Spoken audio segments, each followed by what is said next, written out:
首长好。首长好。你们两个怎么到这儿来了？是不是有什么重要情况啊？是周总理专程派我们来的。哎，有啥子情况啊？怎么重要啊？刘主席、张老总，我们得到最新消息，台湾特务机关准备在金边对您实施谋杀计划。哦。目前我们还没有掌握到敌人的具体行动计划，所以罗日群部长建议暂时取消刘主席您出访柬埔寨。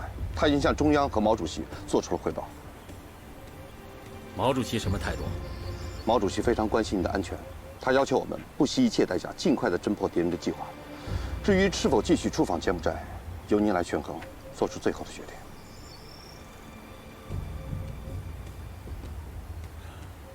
刘主席，还有个重要情况，柬埔寨政府也获取了刺杀的情报。西哈努克亲王对此高度重视，他托宾努亲王转告我国政府，他说，刘主席的安全对刘主席本人和对中国人民都是宝贵的，对柬埔寨也是最宝贵的。为了防止意外发生，西哈努克亲王以最遗憾的心情建议推迟刘主席的访问日期。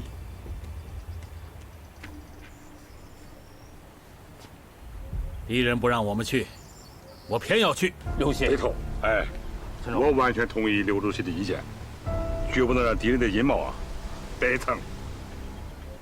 好，刘主席，既然您决心已下，我和子枫同志马上赶赴柬埔寨。协同当地的安全部门，加紧侦破案件，确保您安全出访。子枫，走。首长，我们先走了。好。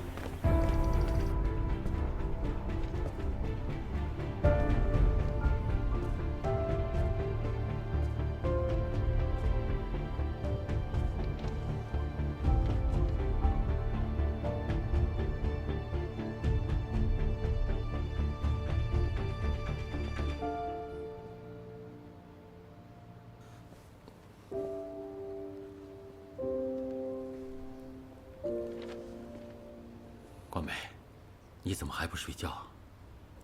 快来坐吧。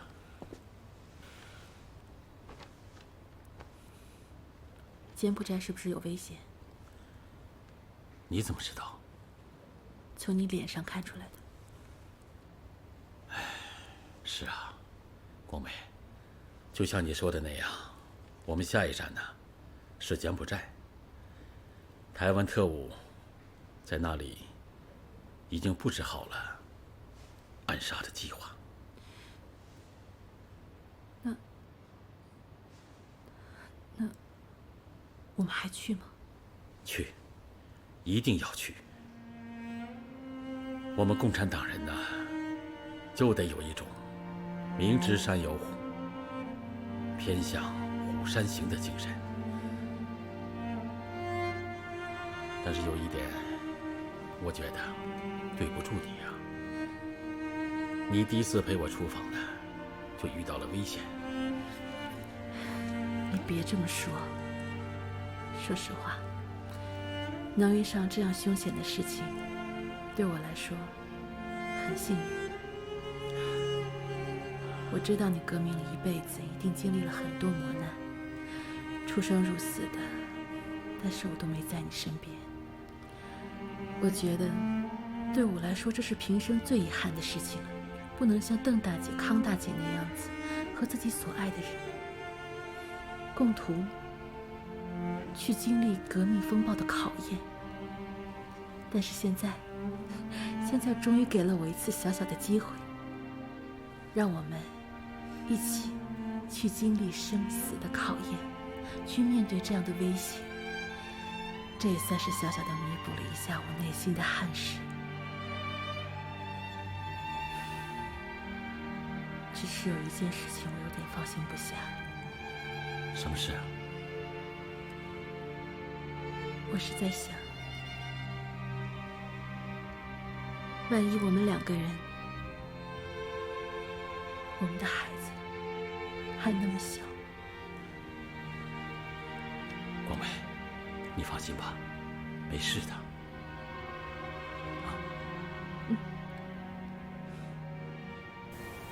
ហាងការរកប្រធានលាវមកប្រទេសកម្ពុជាយើងអត់មានអ្វីកែប្រែ បាទព្រះអង្គម្ចាស់ ខ្ញុំតំណាងឲ្យរដ្ឋាភិបាលចិនសូមជូនដំណឹងដល់លោកថាដំណើរទស្សនកិច្ចរបស់លោកលាវពិតជារលូនបានល្អណាស់ ពិតជាល្អណាស់សូមអរគុណមិត្តភក្តិចិនសូមអរគុណលោកប្រធាននាយដ្ឋមន្ត្រីលាវលោកប្រធានលាវដើម្បីចំណងមិត្តភាពរវាងចិននិងកម្ពុជាមិនអើពើនឹងសវត្ថិភាពផ្ទាល់ខ្លួនទេហើយក្នុងនាមយើងជាម្ចាស់ផ្ទះយើងក៏ខិតខំប្រឹងប្រែងដើម្បីធានានៅសវត្ថិភាពជូនលោកប្រធានដំដី សូមសម្ដេចជឿជាក់ចុះយើងបានផ្លាស់ប្ដូរកងទ័ពល្អជាងគេទៅរដ្ឋធានីហើយខ្ញុំនិងលន់នល់គឺជាអ្នកទទួលខុសត្រូវដោយផ្ទាល់និងចាត់វិធានការនៅភ្នំពេញអំឡុងពេលដំណើរទស្សនកិច្ចរបស់លោកប្រធាន ក្រៅពីនេះនាយកប្រធានសុខការសម្ងាត់នឹងអនុវត្តការត្រួតពិនិត្យយ៉ាងតឹងរឹងដល់ស្ថាប័នតៃវ៉ាន់នៅក្នុងប្រទេសនៅពេលមានអ្វីថ្មីយើងនឹងតាក់ទងជាមួយចិនគ្រប់ពេលល្អ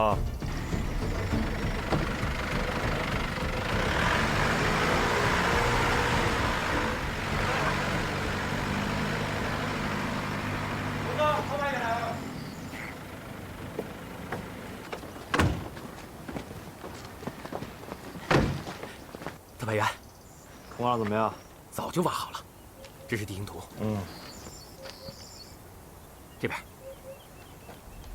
我们呀，在屋子下面挖了一个坑道，直通车队来的必经之路。过2天呢，会再安放2箱 TNT， 这是遥控器。只要车队路过，我们轻轻地按一下，就算是神仙也让他必死无疑。特派员，我们选择这个位置还有一个好处，就是旁边有一个油库。只要引爆这个油库，那必然是一片火海，到时候整个车队通通报销。干得漂亮！大哥，大哥，大哥，阿成，怎么总是毛毛躁躁？大哥，路上到处都是军警，还有便衣，我差点被盯上。大哥放心，我已经把尾巴甩掉了。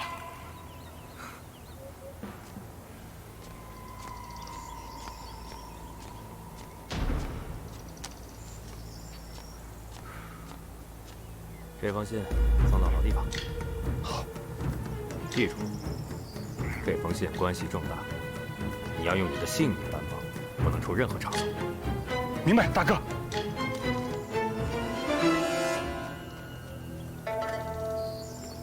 特派员，他叫阿成，本地的华侨，我看小子还挺机灵。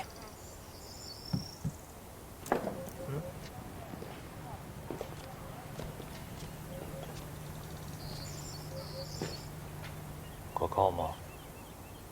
绝对可靠，去年是我亲自发展的，已经替我们传递了不少有用的情报。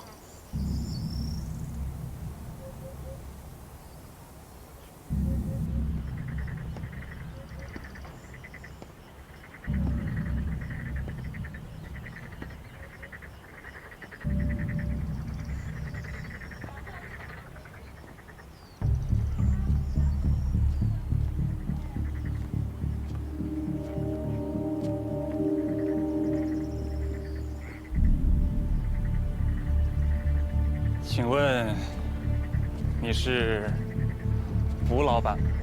是金芽茶庄的吧？是。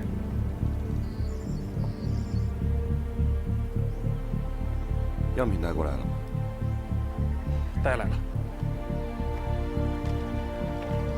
今年天旱，收成不好，老板让你先看一下，给估个价吧。老板还让你尽快给个回话，要是你不收，我就把它卖给别人了。跟你们老板说，样品不错，这批货我全要，有多少用多少。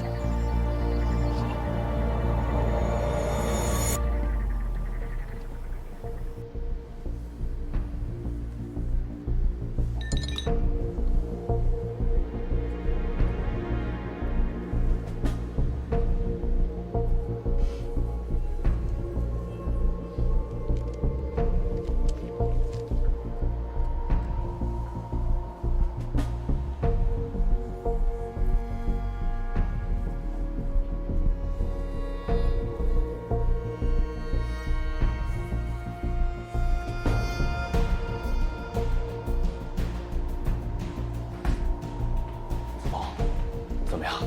译出来了吧？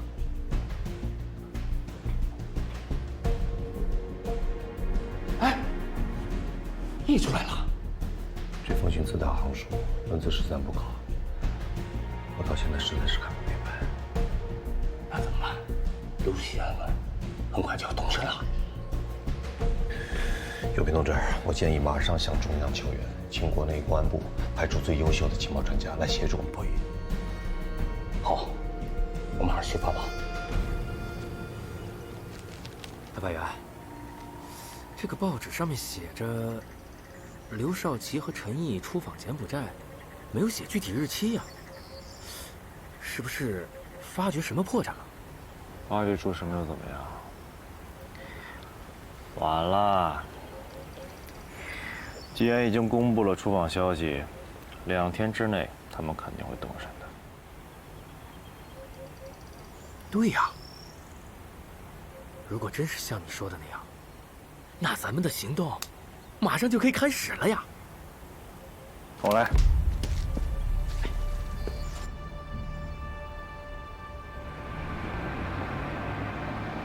老姚同志，您能来真是太好了。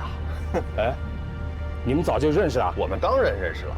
老姚同志啊，在公安部可是数1数2的情报专家，我们俩都合作好几次了，每次合作都是马到成功。好啊，老姚，这一次可全拜托你了。我来之前呢，刘日清部长专门让我谈了话，他给我的指示就8个字：只能成功，不能失败。好。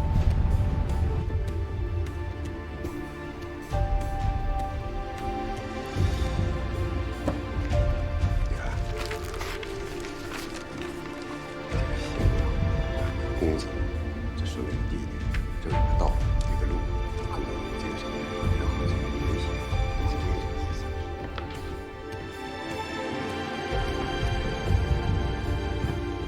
总理，陈毅副总理从昆明打来电话，问刘主席出访的专机是否按照原定计划起飞。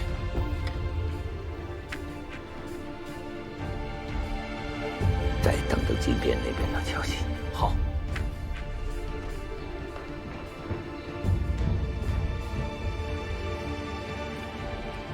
还有10几个小时，刘主席的专机马上就要起飞了。总理还在等着我们消息，你的那些密信到底能不能破译？右平同志，你别着急，再给专家一点时间。都已经5天5夜了。何子峰同志，这个人找你。班长，我不是没事让你别来大使馆。情况紧急，你看一下。袁天祥叫我把这个东西带到郊外的交通区，说是有一个无线电的零件。我偷偷打开看了一眼，发现不对劲。这个就是美制的军用电脑雷管，这就说明敌人马上就要动手了，而他们的行动一定和爆破有关。眼下情况紧急，你们看，我们是不是可以和检方军警合作，打掉这个联络站？阿成这样，我们如果这样贸然行动的话，一定会大遭禁手。你把这个东西先送回去，按照他们的计划走。他们那边如果有任何行动，第一时间向汇报。是。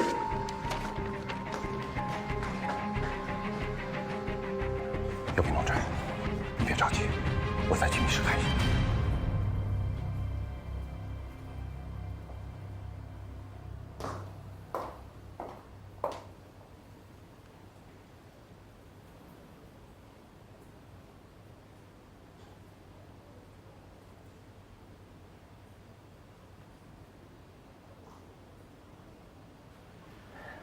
都这么晚了，累了吧？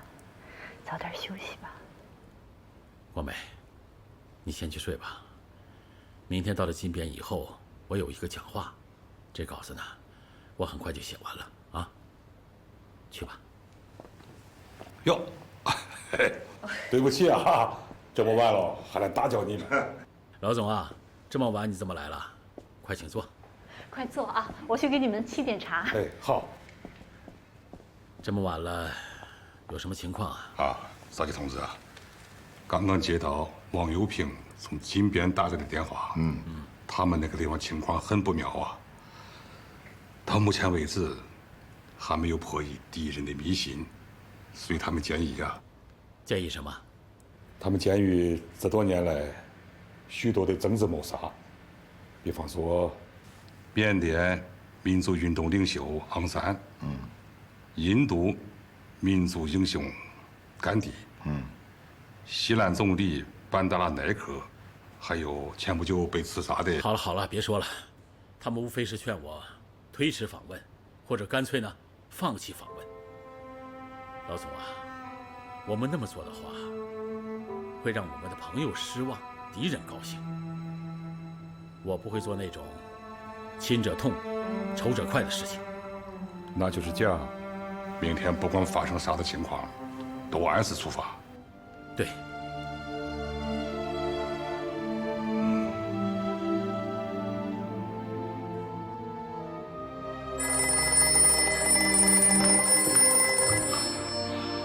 喂，刘平，怎么样？侦破有进展吗？中国代表团明天能不能按原定计划出发？对不起，总理。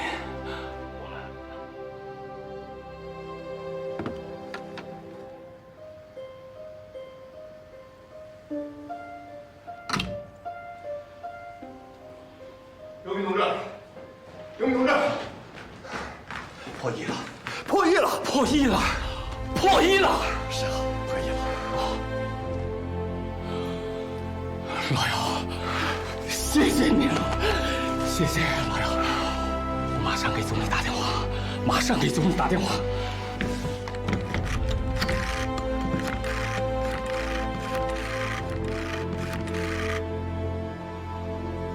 报告总理，案件取得重大进展，刘主席的专机可以按原定计划准时起飞。来，快来！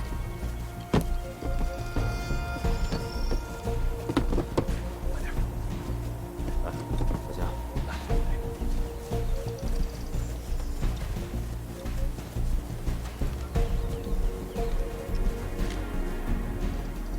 你，快点！都小心点儿。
被抓了，有什么？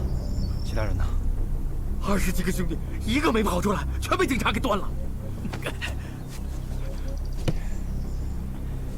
特派员，咱快撤吧！我估计警察马上也要找到这儿了。撤什么撤？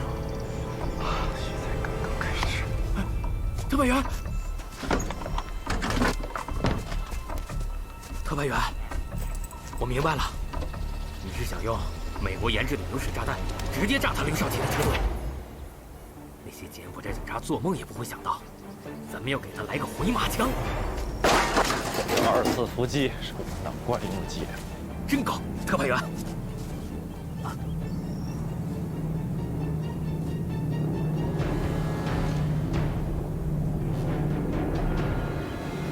鲁克的传奇。特派员，咱快走吧，车队马上就到了。取消行动。少奇肯定不在车队里。那我们撤。是。刘少奇对柬埔寨的访问取得圆满成功，不仅粉碎了国际反动势力策划的暗杀阴谋，进一步加强了中柬两国人民的友谊。西哈努克亲王充满感情地说：“中国主席是用生命把友谊送过来的。”随后，刘少奇又率团对越南进行了友好访问，与胡志明主席共同签署了中越联合声明。至此，刘少奇东南亚4国的访问获得圆满成功。这次访问不仅加强了中国与东南亚国家的友谊，而且为维护世界和平做出了积极的贡献。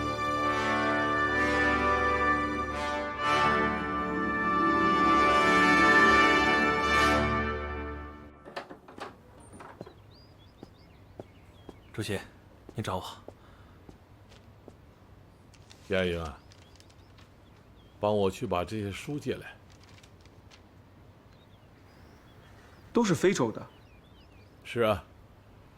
你对非洲了解多少啊？了解的不多。人不远行，怎知世界之大？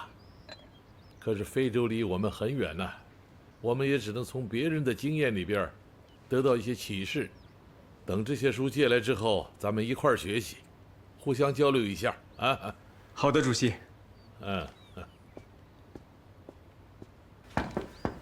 请举。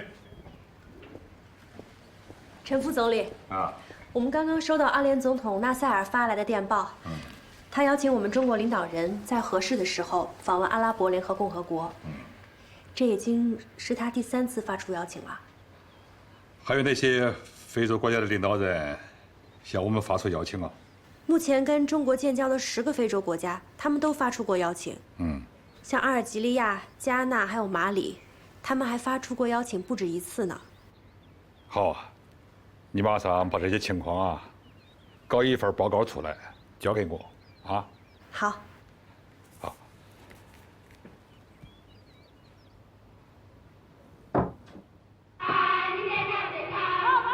远古的非洲和亚洲一样，同为人类的发源地，都有着悠久灿烂的古文明。15世纪以来，西方殖民国家陆续入侵非洲，他们凭借着军舰和枪炮的优势，疯狂地开采和掠夺非洲丰富的自然资源，残酷地迫害非洲人民，使偌大的一个非洲沦为他们的殖民地或附属国。有压迫就有反抗，历经500多年的反殖民统治，争取民族独立长期斗争，在本世纪中叶，整个非洲大陆发生了风云激荡的变化，西方殖民统治土崩瓦解。我今天请你们来啊，不是开会，主要是研究一点问题。来，主席。我最近读了几本书，有一些新的体会，想跟你们交流一下啊。首先，我想知道你们对目前的国际形势有些什么看法？那我就先抛砖引玉了啊。你是外交部长，当然应该先说呀。目前啊，总的国际形势啊，还是不错的。在新中国建国之初啊，美帝国主义就从政治、经济、军事上封锁我们，在这个外交上呢，又孤立我们。他们从各个方面对我们形成了包围和遏制。嘿嘿，怎么样呢？到头来也没把我们包围住嘛啊！现在啊，给我们建交的国家呀，已有49国了。是啊，是啊。即使那些还没有跟我们建立外交关系的国家呢，比如说日本呐、英国呀，但是据我所知啊，他们跟我们的民间往来啊，可是多姿多彩，越来越丰富了啊！而且，我们在世界上的影响越来越大。中国在国际事务中发挥的作用已经被世人瞩目。美国的杜勒斯一直对我们恨之入骨啊，天天叫嚷着想征服我们，结果怎么样啊？我们没被他征服，他自己反而一命呜呼了。你们刚才说的都是好的一面，实际上，我们的外交形势依然面临着严峻的挑战。美苏两个超级大国在我们周围筑起了高墙，西方一些资本主义国家都在看着美国的眼色行事，对我们实行疏远、敌对和封锁的政策。新中国建国之初，我就说过，我们的外交政策要高屋建瓴，势如破竹。所谓高屋建瓴，就是要站得高看得远，把握世界发展的全局；而势如破竹呢，就是要主动出击，不能坐在家里边等着人家上门，要迈开脚走出去，广交朋友，传递友谊呀。想当年郑和下西洋都去过非洲，可是我们呢，至今还没有派出过一个代表团正式访问非洲啊。主席说的对，非洲这些年呐，出现了一个反对帝国主义、反对殖民主义、坚持民族独立的新浪潮。截至目前啊，非洲宣布独立的国家已经有30多个了，和我国建交的也已经有10个了。目前啊，非洲有很多国家的元首啊，已经向我们发出了访问的邀请了。既然人家都请我们了，中国作为非洲独立运动的支持者，应该走出去，必须走出去，联络感情，增进友谊吧，让非洲兄弟看到我们的身影，听到我们的声音。主席啊，那你觉得这个访非代表团应该是什么规格啊？先去访问哪些国家？当然，代表团的规格是要高的。至于访问哪些国家，你们说了算。让陈老总带队，他是国务院副总理，又是外交部长，这个格不低了啊！小平，不行啊，那可不行啊！我看还是恩来带队吧。陈老总啊，你也得去啊，给恩来同志做副手。当个副手好像不行，当个助理还可得。主席啊，那你看我们这个代表团什么时候出发合适？时不我待，准备好了就可以出发。不过有件事啊，我得提醒你们一下，出去串门，别忘了给人家带礼物啊。主席，你看带啥子礼物好嘞？尽管我们也不富裕，但是对穷朋友，能帮一点还是要帮一点，钱物都可以。我们绝不以任何名义对人家进行渗透和掠夺。精诚所至，金石为开啊！陈部长，总理来了。哟，哎呀，陈老总啊，总理啊，你怎么来了？我来你这现场办公，怎么不欢迎啊？哎呦，欢迎！你别忘了，这把椅子可是我曾经坐过的。那好，总理，那还是你来坐。这把椅子啊，它烧屁股。该坐。怎么样？准备好了吗？你看啊，这是我们决定出访的4个国家，这是阿拉伯的联合共和国，这是阿尔及利亚、摩洛哥、马里、加纳、索马里、苏丹、俄塞俄比亚。陈老总啊，非洲大陆毕竟是我们从未涉及的陌生地带啊。你的准备工作一定要做好做细。总理啊，如果你同意的话呀，我就让西亚非洲司通知各国的使节发通报，让他们做好接待的准备，并向该国的首脑通报。你先拟个方案，等报告毛主席以后再定。总理啊，还有一个事情啊，我向你汇报一下啊。哪些事情啊？你看啊，这次出访呢，一个时间长，转点多，而且呢路途遥远，再加上呢，我们中国航空公司啊还没有开通到非洲的航线，经过多次商量啊，普遍认为，荷兰皇家公司的这架飞机啊，波罗的海号最为可靠。说说，他们都有哪些优势啊？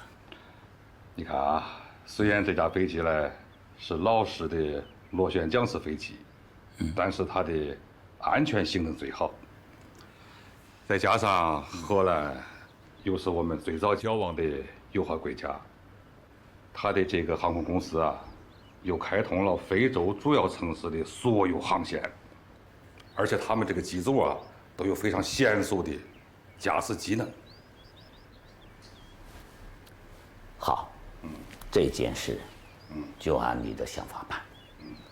还有啊，我们这次去非洲国家给他们送的礼物，一定要按照非洲各个国家不同的国情，事先做好准备。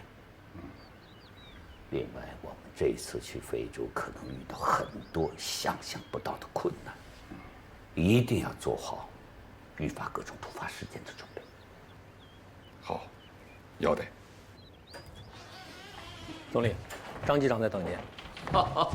总理好，瑞埃同志啊，你好，来坐。瑞埃同志，知道我今天为什么请你来吗？总理，不知道。我们现在同国际上建交的国家越来越多啊，可是我们自己的飞机却飞不出去。那当然，这个责任不在你。可是，我们应该抓住一切机会锻炼学习，尽早的飞出去。这回有一个机会，我们组团出访非洲。我想让你随团一起出访。我，你的身份是代表团的秘书，但主要的任务是向荷兰机组的飞行员学习，尽可能多的掌握这条航线的资料和数据。下次我们访问非洲的时候，我要乘坐你驾驶的飞机。你有没有这个信心呢？请总理放心，保证完成任务。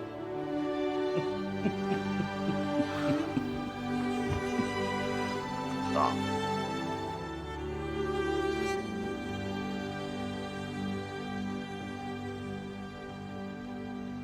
燕子啊，妈。燕子，哎，你这是要出差吗？是啊。要去多久？这次我们去的时间可能比较长，您在家一定要照顾好自己跟我爸，别让我担心。我和你爸呀好办，倒是你真的就打算自己这么一个人过下去了吗？妈，我现在这样不是挺好的吗？再说了，我每天上班那么忙，天天不着家，谁愿意娶一个天天不着家的人啊？我跟你说，妈觉得呀，子枫就不错。你们两个在一起一定很好，两个人一起过日子，肯定比一个人强。妈，我的事儿您就别操心了，您呐就负责把自个儿跟我爸照顾好了，这样我才踏实。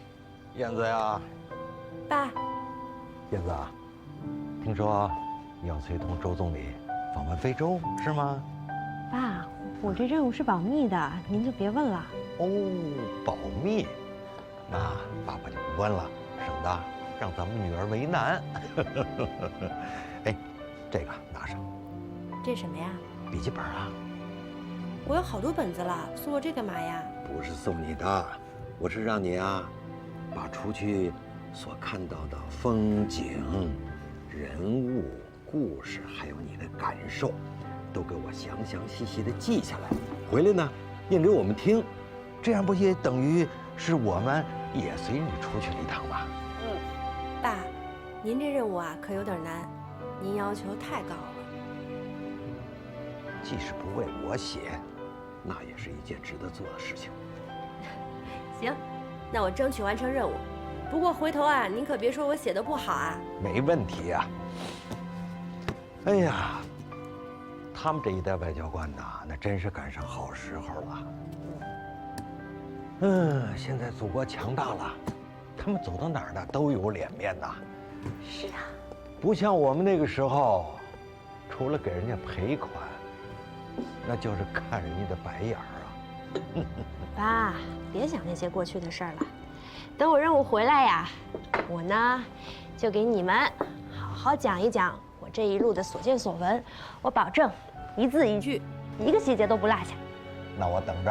哎，对了，这次子枫和你一块儿去吗？妈，今儿晚上干嘛老跟我提他呀？他不去。我觉得他挺关心你的。好了，爸妈，天儿呢越来越冷了，等我走了以后啊，你们二位一定要好好保重自己的身体，千万别让我担心，知道吗？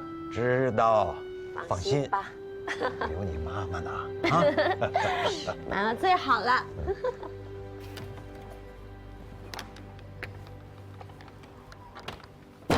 恩来，小操，你怎么还没休息呀？恩来，明天你就要出访非洲了，我送送你。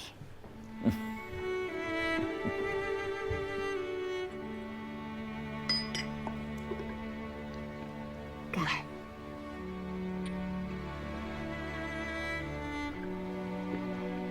哎，小超，你不会喝酒，抿一点就行了。这是绍兴花雕，不碍事的。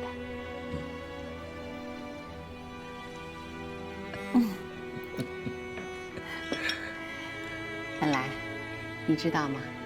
我一想到你要出访非洲，我这心情啊就特别激动。为什么？因为你是友谊的使者，去播撒友谊的种子。小超啊，其实这一次出访，我的压力还是挺大的。这些非洲国家，我们也都是第一次去，要想做好这个友谊的使者，没那么容易呀。恩来，为了你这次出访非洲，我还特意做了一首诗。真的？嗯。那我看看。在我的记忆里，你已经很久没有写诗了。写的不好，你先别看，等你上了飞机之后再看，好吗？给。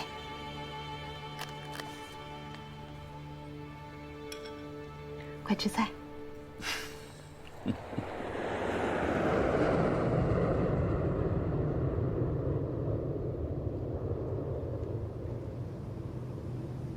我怀着无限的心情，欢送你和同志们去访问非洲。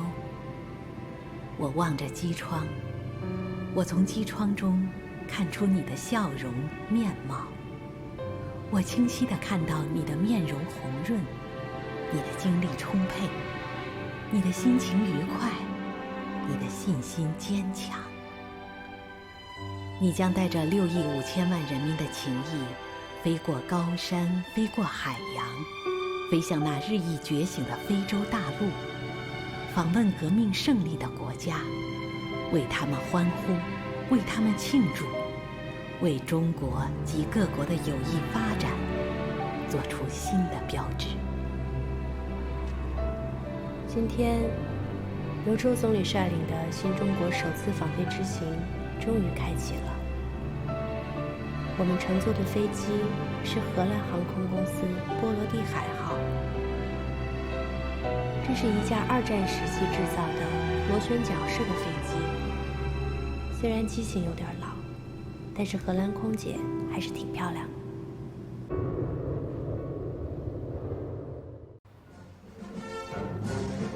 我们访问的第一站是阿拉伯联合共和国，纳赛尔总统为中国代表团举行了隆重的欢迎仪式，并将一枚金光灿灿的共和国勋章挂在周总理胸前。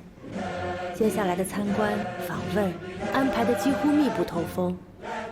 在连续10几个小时的奔波之后，周总理连饭也没顾上吃，直接走进等待他很久的记者群中。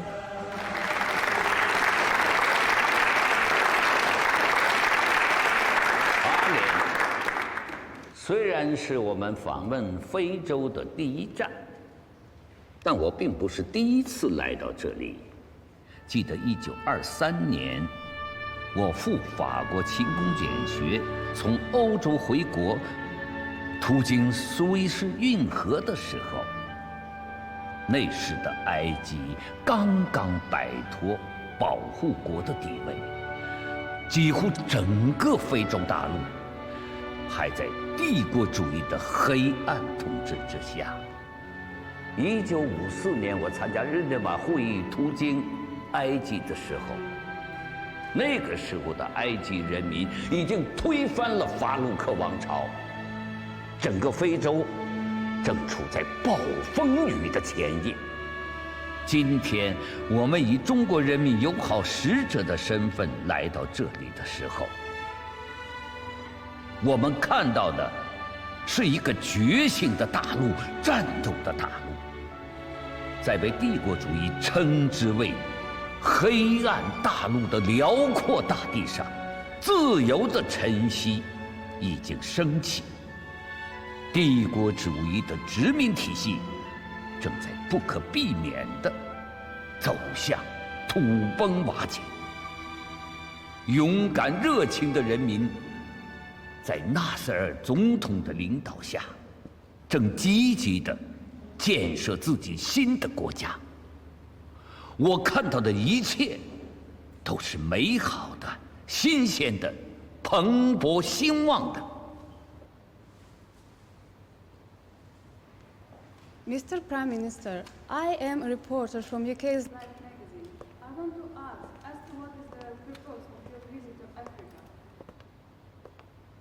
我们新中国诞生已经14年了，我们已经同许多非洲国家建立了外交关系，而许多非洲国家的领导人、民间团体、友好人士梁总理从塞德港出来赶了上百公里的路，到这儿连口水都没喝就直接进去开会了。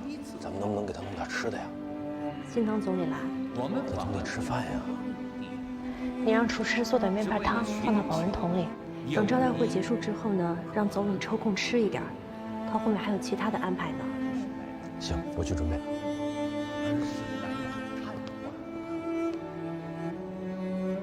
Your Excellency, Mr. Joe, I am from the California Post.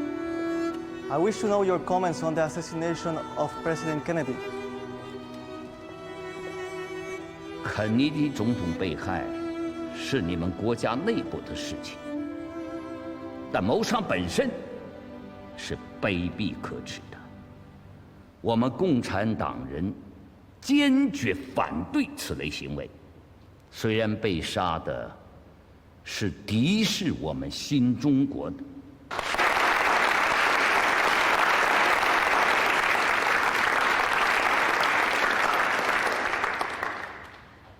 I'm from Time, Mr. Shou.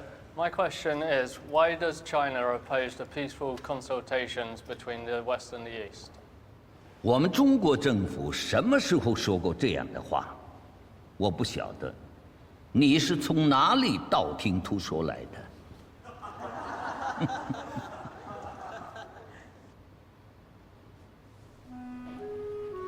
如果说我们中国反对与西方缓和局势。为什么中国大使在华沙与美国大使进行了8年的谈判？谈判次数118次。这在现代史上，这样长的谈判，恐怕是空前的。现在，美国军队继续霸占着中国领土台湾，美国第7舰队继续在台湾海峡威胁中国。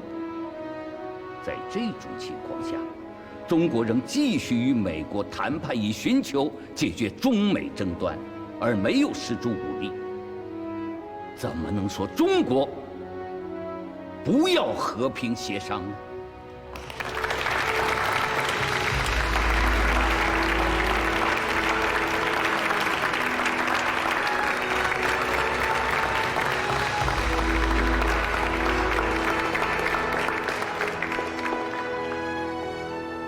我们希望通过你们的报刊，向美国人民表示敬意。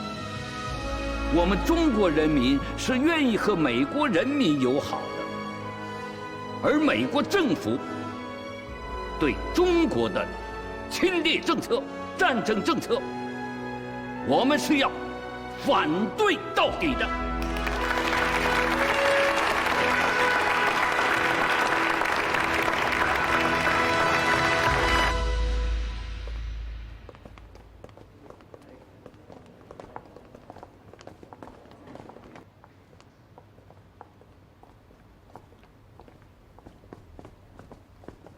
عزيزي رئيس وزراء محترم شو أريد أن أرسم صورة لكم لتعبير عن إبادتي وإعجابي لكم 以表达我的敬意。当然可以。你看我坐在哪儿？ وإذا ممكن تجلس هنا من فضلك يا حضراتك 请您坐在这边。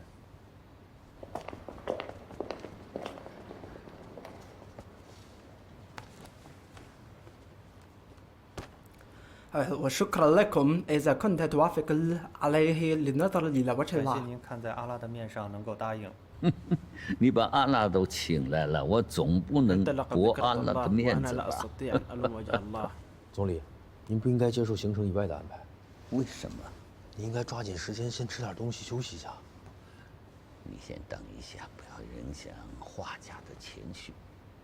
你看，我这样做，这种姿势行不行啊？ حسن كل جلوس مناسب إذا تريد 您怎么做都行。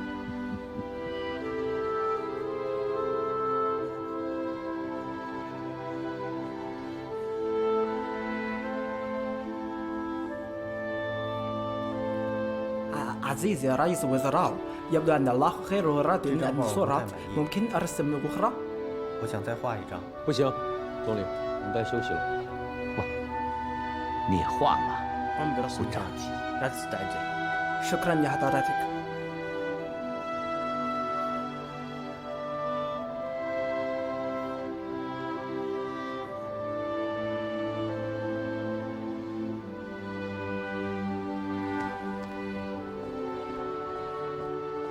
هيا رئيس الوزراء انظر إليه هل هي رسم ممتاز؟ 画得不错。 إنها جيدة 你的笔 هل 记 يمكن أن قلمك؟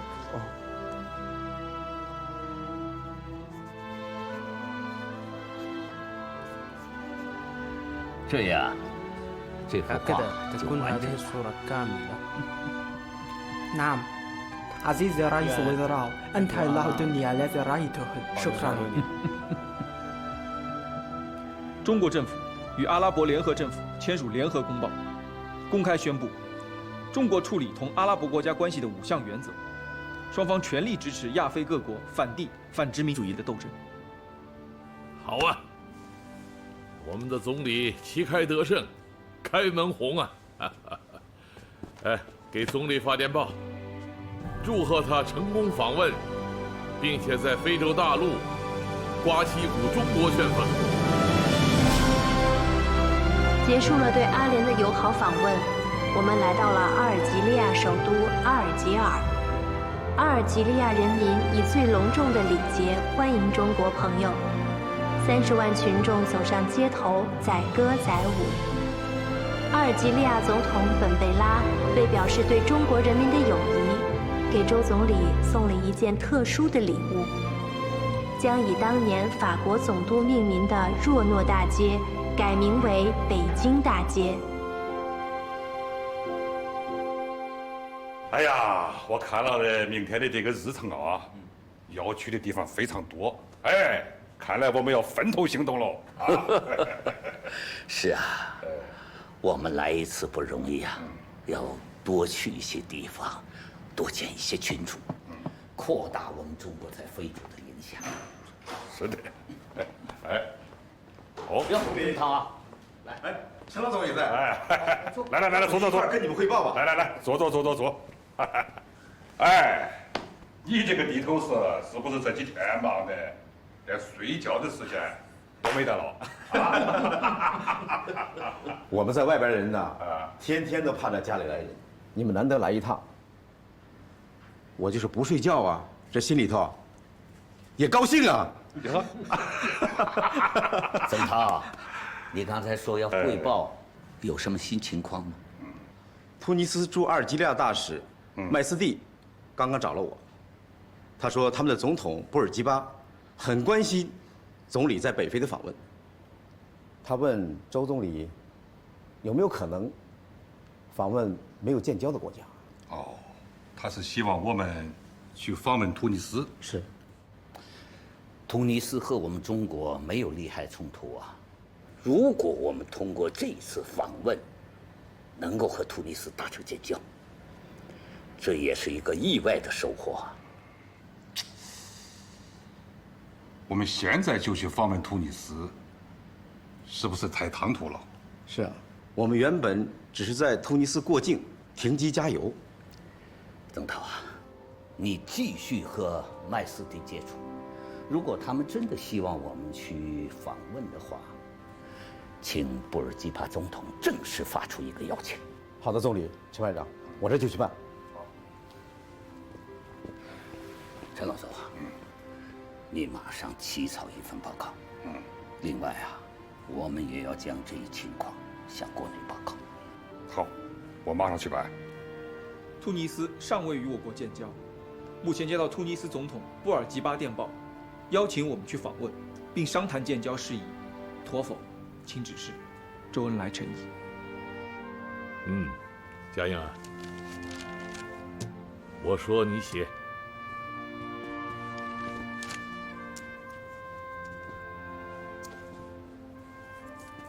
周晨，你们此行就是为了广交朋友，朋友多了是好事啊，你同意。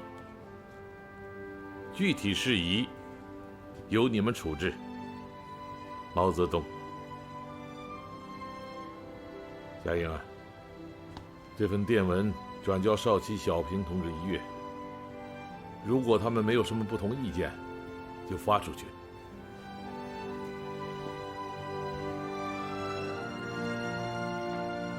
总理，来呀，陈老总啊！哎呀，中央来电了，同意我们啊对突尼斯进行正式访问，并商谈建交事宜啊。太好了，我们争取做到一步到位。对了，让关华同志起草一份建交的联合公报，我们斟酌一下。好啊。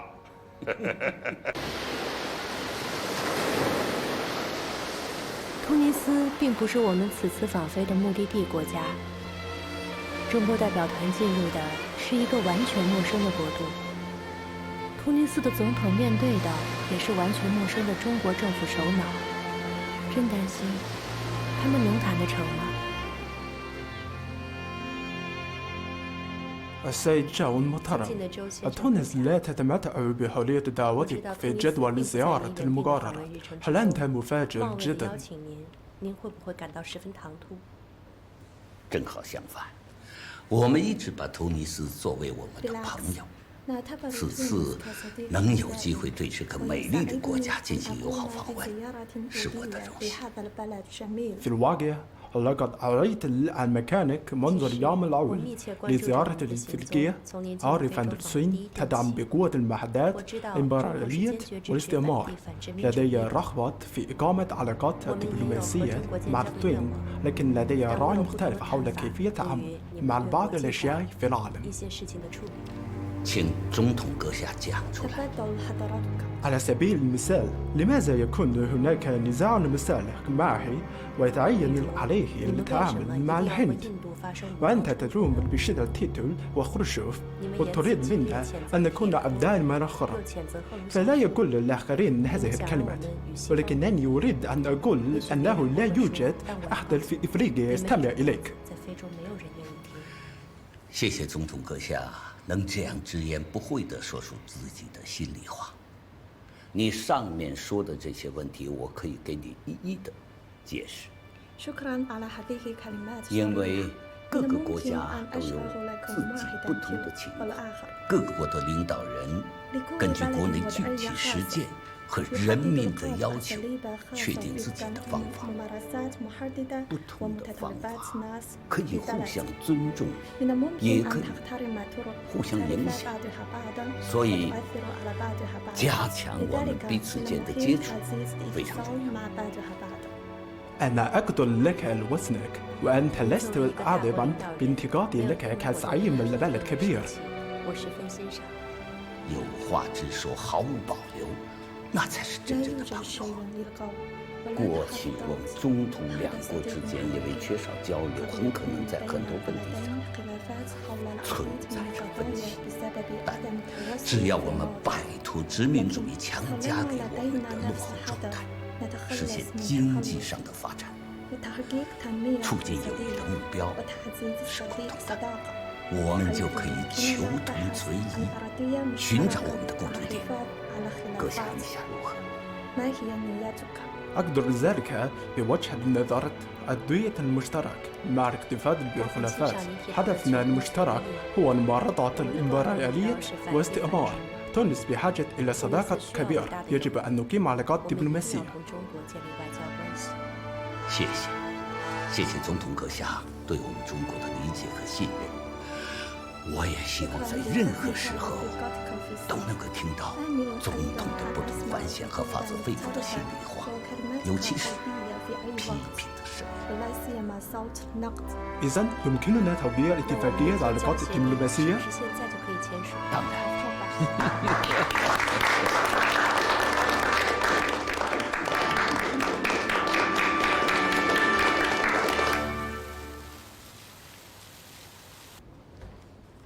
Hello, Mr. President. Oh, hello, Dean. How are you? I'm fine, sir. I'm fine. Have you had any smells at all about Africa here? What do you mean? Premier Zhou Enlai is now in Africa, and he's creating a whirlwind in the whole continent. So I wanted to give you this paper to show you what is happening. You see the neutral country there. We have Tunisia, which has been always working with us, and now they've established relations with China. So, sir, I'm very afraid. What are you afraid of? Well, China is going to incite problems in Africa. And they're not going to cause global wars or revolutions, no. But they are gaining a lot of ground with support from their countries. And one more thing, sir. We must remember that we must respect, of course, we must not underestimate the work of Premier Zhou and what he's doing. He has been working with these countries now in like Tunisia, and we must do something to stop that. So what do you suggest? Well, sir, I suggest that we make it difficult for them to work. 就在我们与突尼斯达成建交，为这份意外的收获而举杯庆祝的时候，一个意想不到的消息传来：我们即将访问的加纳共和国发生军事政变，加纳总统恩克鲁马遇刺。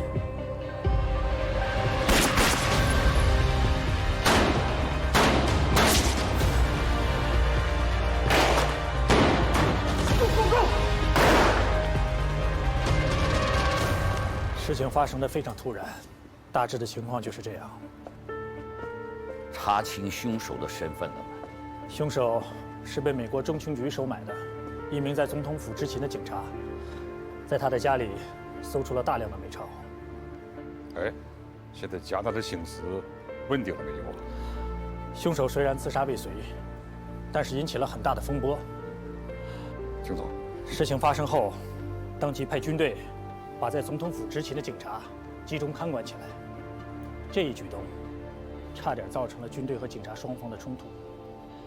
现在，领导集团内部的关系也十分紧张，政局十分动荡。首都阿格拉人心浮动，我担心会闹出更大的乱子来。恩格鲁玛现在何处啊？恩克鲁玛已经搬出了总统府，暂时住在离首都不远的克里斯星城堡。情况已经基本上清楚了。摆在我们面前的问题是：按计划如期访问加纳，还是停止访问加纳？你们都发表一些你们的意见。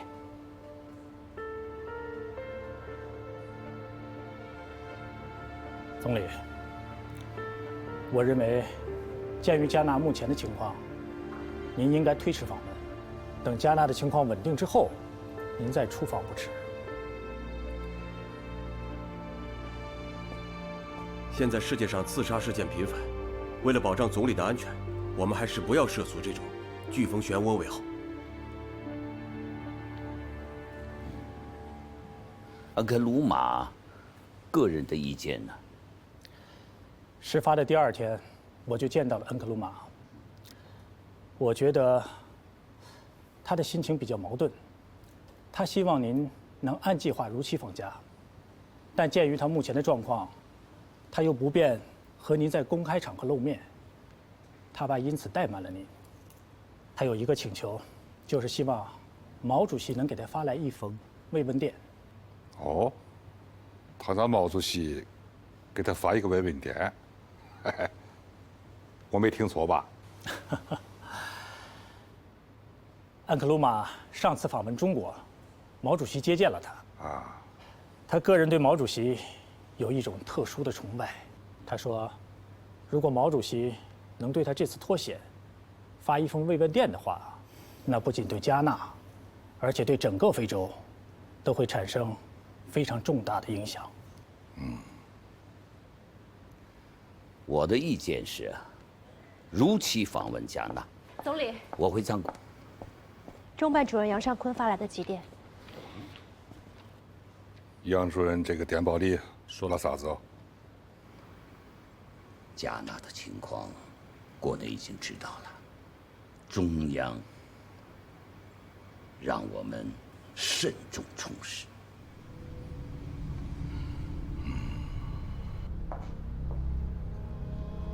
Any news from China? Not yet. Mr. President, you must try to eat some fruit.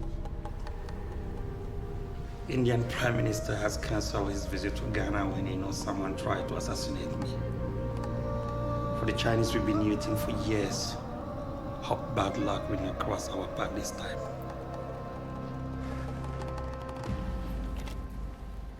主席，上官，总理那边情况怎么样？总理决定还是如期访问加纳。越是在困难的情况下，越要支持人家，尊重人家，这样才能够体现出我们是患难与共的朋友嘛。对，总理也是这个意思。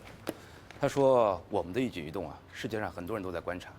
这次对加纳的访问是一块试金石。上官，一定要确保周总理的安全。这个您放心。对了，总理在电报中还转达了一个恩克鲁玛总统对您的请求，他希望您能对他此次遇刺写一封慰问电。可以，应该旗帜鲜明地表明我们的态度。帝国主义和他们的走狗，对非洲各国人民领袖和著名政治家一次又一次地实施暗害阴谋，表明他们不甘心在非洲的失败，穷凶极恶，倒行逆施。这只会激起非洲人民更强烈的反抗，为争取独立和解放而斗争。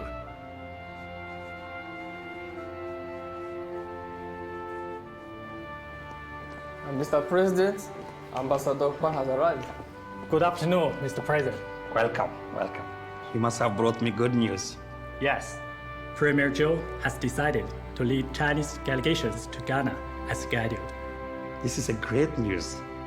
We are proud of it. Have a seat, please.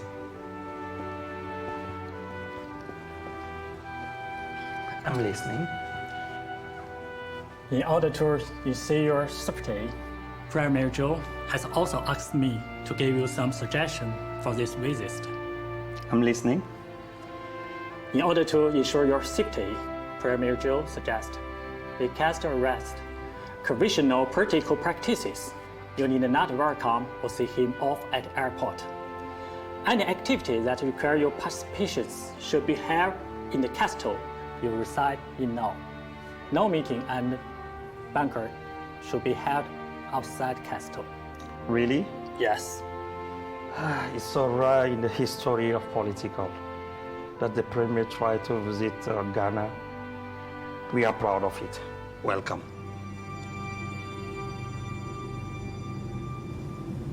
此刻，我们正穿越撒哈拉大沙漠，飞往加纳共和国。加纳发生军事政变的消息，大家都知道了。虽然谁也没有说什么，但确实有一种明知山有虎，偏向虎山行的悲壮。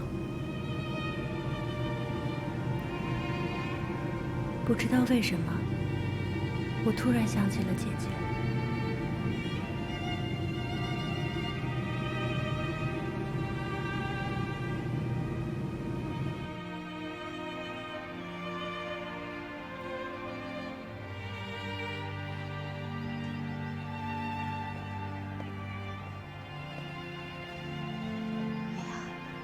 这几天是怎么了？一直不停地看这张图，看不厌地看。我就一直想知道咱们燕子到哪儿了。就是，它老是这么在天上飞呀飞的，真让人心里不踏实。放心，没事，啊？你喝口水吧，刚沏的。哎，好。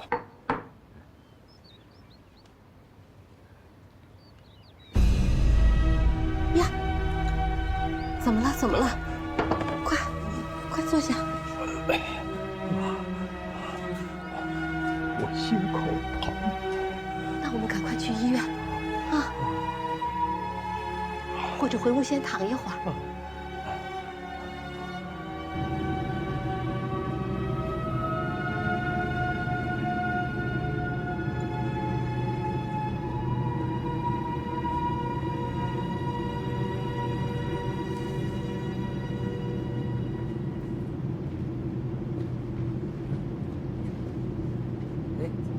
今天你们大家怎么了？好像情绪有些不高嘛。同志们，我们去加纳访问，这是一场战斗啊！全世界人民都在关注着我们，我们应该像勇敢的海燕，以饱满的热情去迎接即将到来的暴风雨。同志们，你们有没有这个信心呐？有。好，我指挥大家唱支歌，就唱《我的祖国》。燕子，给大家起个头。我来。嗯。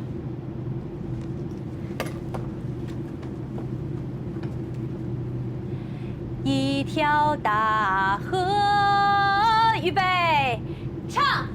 一条大河。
我心里憋着很多话，想跟你说一说。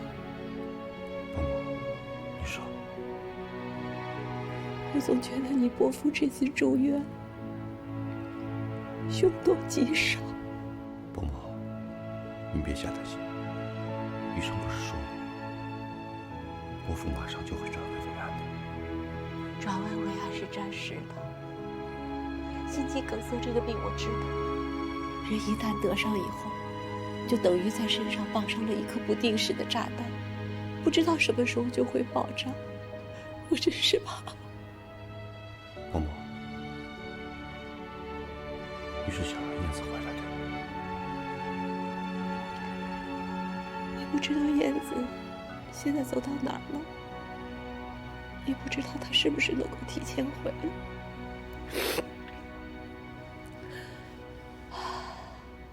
你知道子枫，自打阿月走了以后，他爸爸最惦记的就是燕子。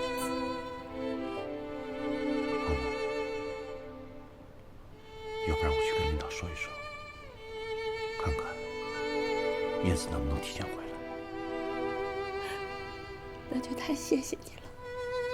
不过这件事情千万不能让你伯父知道。你放心。Eliza, when the Chinese delegation will arrive? In 3 hours' time. So bring my Chinese tunic suit. Chinese tonic suit? Yeah, the one was giving me in Beijing during my visit. Okay, sir.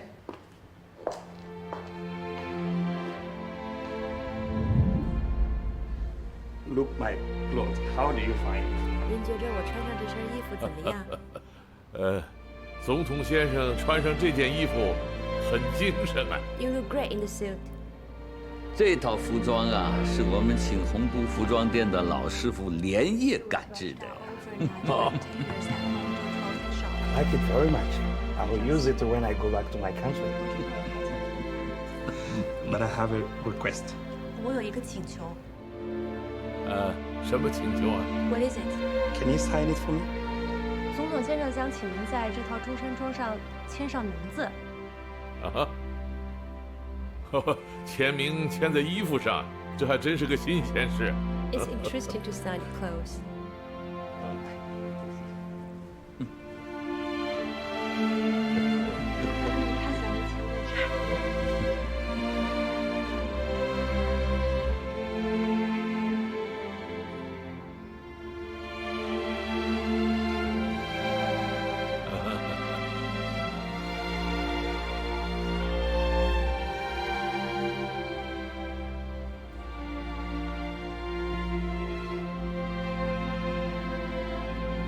我们的飞机降落在加纳首都，机场上看不出有什么异常，但恩克鲁马总统居住的城堡门口，却站满了全副武装的士兵。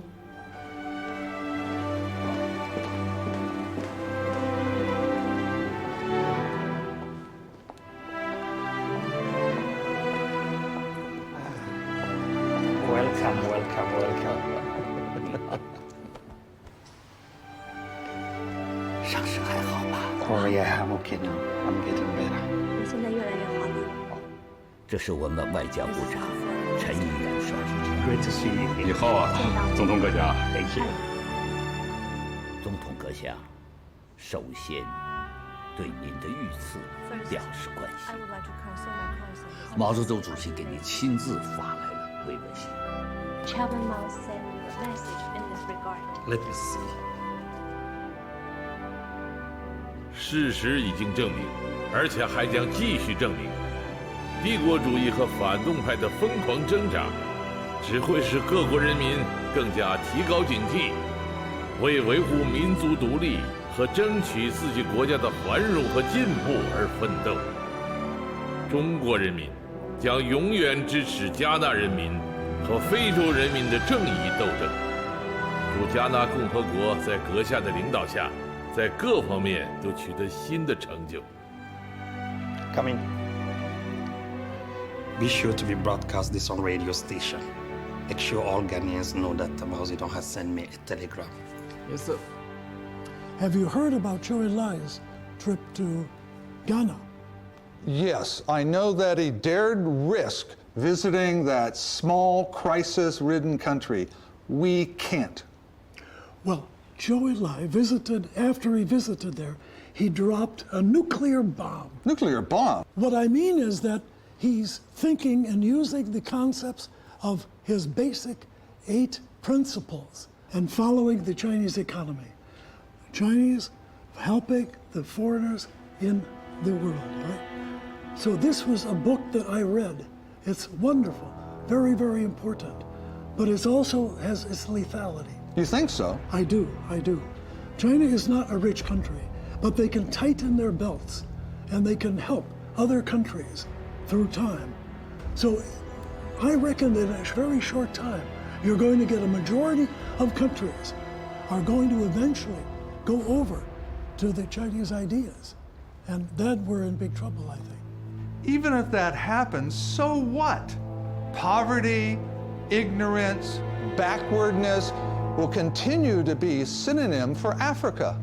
No, because all these countries have a spot, a chair in the United Nations, and they can work together, they can unite, and soon you will have this change over the political system of the world based upon these countries. Dean, you worry too much. No, this is true.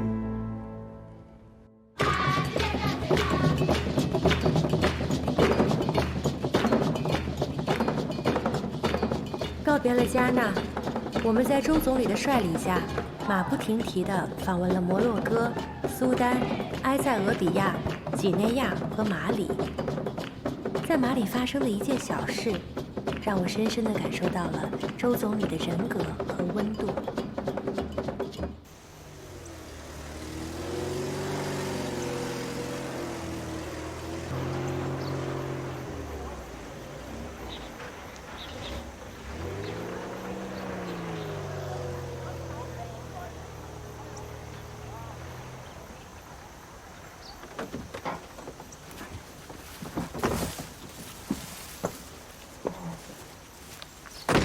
总理，啊，这前面车就开不进去了，都是土路，您看咱就别去了吧。这离你说那个农场还有多远？还有10公里左右。总理，您看，要不咱这样，这路啊也不好走，咱让大使馆的同志把您的问候带到，咱就别去了。不，张教授可是我们国内顶级的农业专家，他上有老下有小，他完全可以不来援外。为了帮助非洲人民种植水稻，抛家舍业，不远万里来到马里，这儿的生活条件、工作条件都很艰苦。他一炸就是2年了。娘家来人了，我们怎能不去看看他？走，我们快点走吧。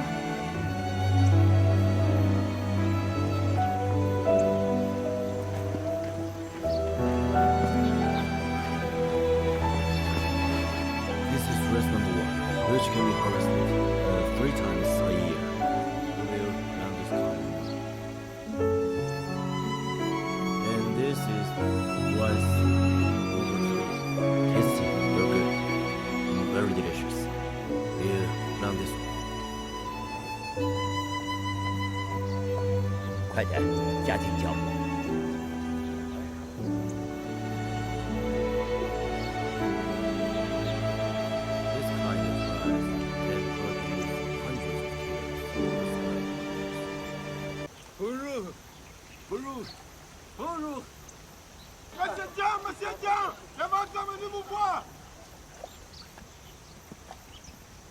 张教授，总理来看你了。张教授，你好啊！哎呀，总理呀，张教授，您怎么来了？哎呀，总理啊，张教授，您怎么来了呀？我是代表毛主席来看望你的。张教授，总理在宾馆接见援非专家，知道您在田间回不去，特地来看您的。总理，谢谢您呐。哦，张教授，不过你说反了，我应该谢谢你呀。你用自己辛勤的劳动，把中国友谊的种子播撒在非洲大地。你用自己的一言一行，打造了一张我们中国的名片呐！哎呀，我这手脏啊！不过，你这不是脏，你这是光荣啊！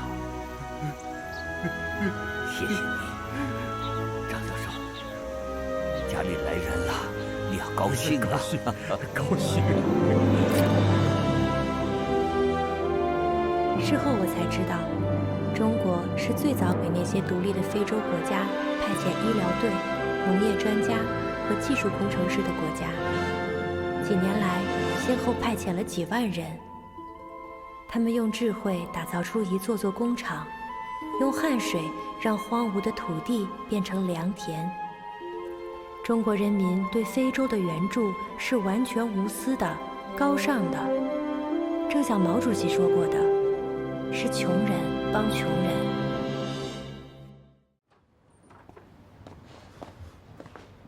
哇，啊，伯父怎么样？他一直在念叨你呢。老林，老林，子枫来了。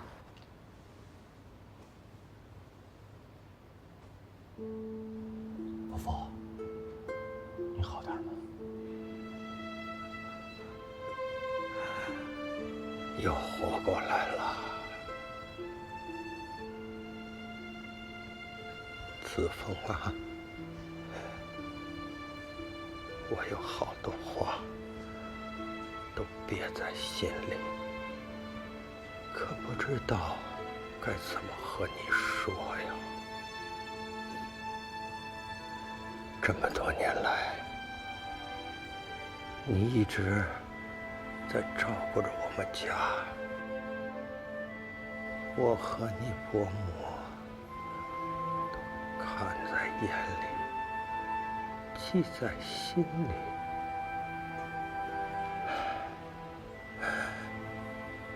凌月走了，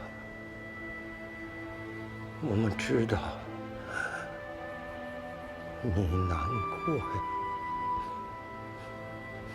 可我和你伯母更难过。白发人送黑发人。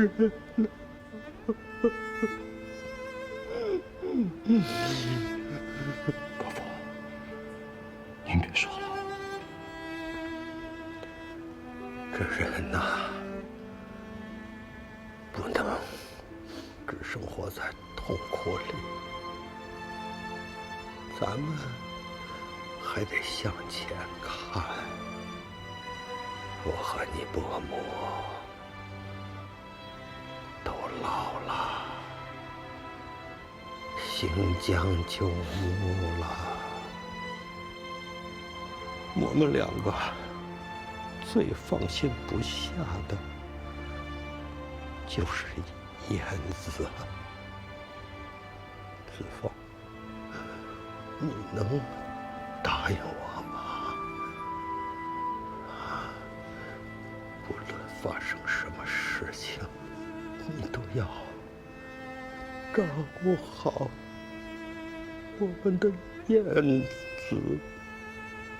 行吗？我求求你了，我求求你了。老林，老林，燕子，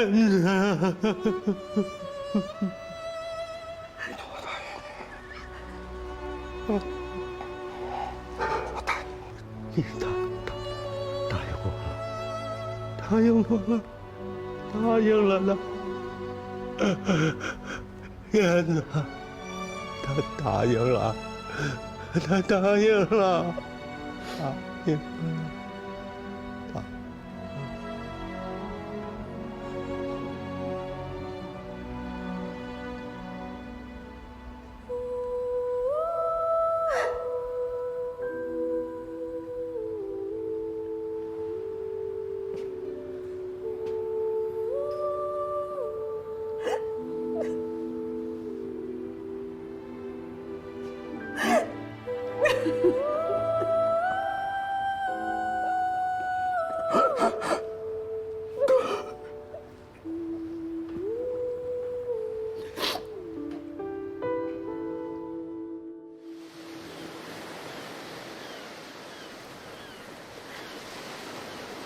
想到索马里的风景这么美。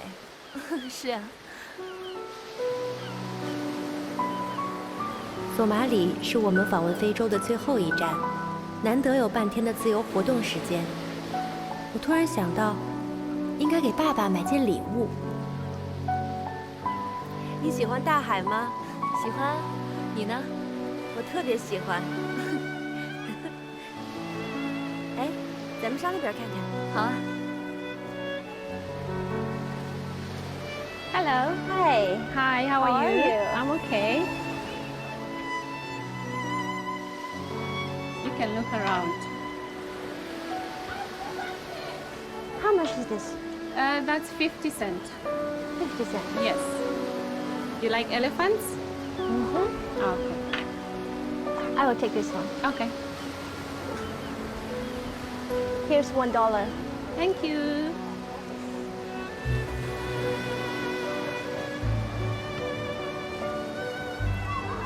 How much is this? This one is 50 cents.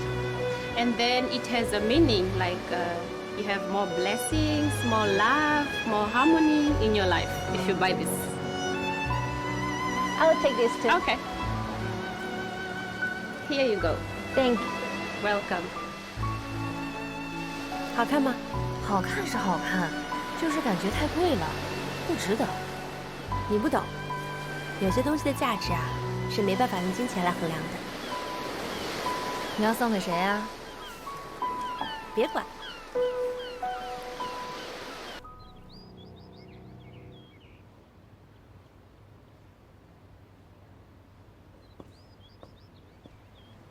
主席，您喝杯水。嘉英啊，总理他们是不是今天到索马里呀？主席，您猜得真对，他们今天到索马里的首都摩加迪沙，这也是他们访问非洲的最后一站。嘉英啊，知道我们最早跟索马里接触的是哪个朝代啊？不知道。第一个踏上索马里的是唐朝的杜环，他后来写了本书，叫《经行记》。那这么说来，我们在1000多年前和索马里就有过来往。还有明朝的郑和，三宝太监下西洋，听说过吧？这个我知道，著名的航海家。人类第一次大航海，早外国航海家麦哲伦100年呢。据史书记载，郑和曾经几次访问过木古都素。木古都素是哪儿啊？就是今天索马里的首都摩加迪沙。木古都素的首领也曾3次派使节访问中国，还给我们送来了斑马和狮子。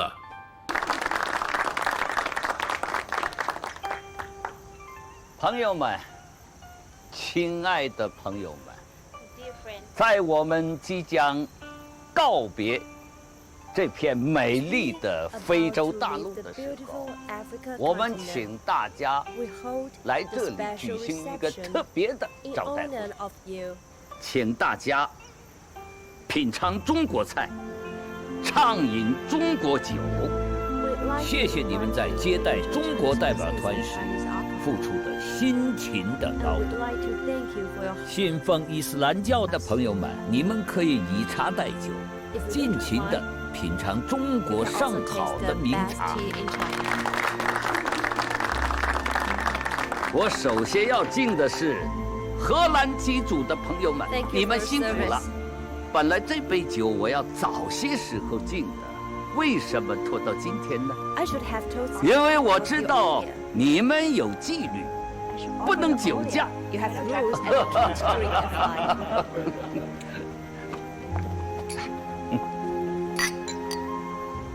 Cheers, Mr. Prime Minister. 总理先生，我记得你。 I remember you. 你叫阿里，是接送我们的司机，对不对啊？ Am I right? 谢谢，谢谢，谢谢，谢谢。 Dear Prime Minister, my name is also Ali. 他也叫阿里。记得，你是都门，是吧？ Yes, I am. 是的，我是的。谢谢。 Thank you so much. 辛苦了。谢谢，辛苦了。Dear Prime Minister, can I take a photo with you? 我能和您拍张照片吗？可以，当然可以。来，亲爱的朋友们，我们大家一起合个影。来 Everyone, let's take photo together. 好，都来。站好。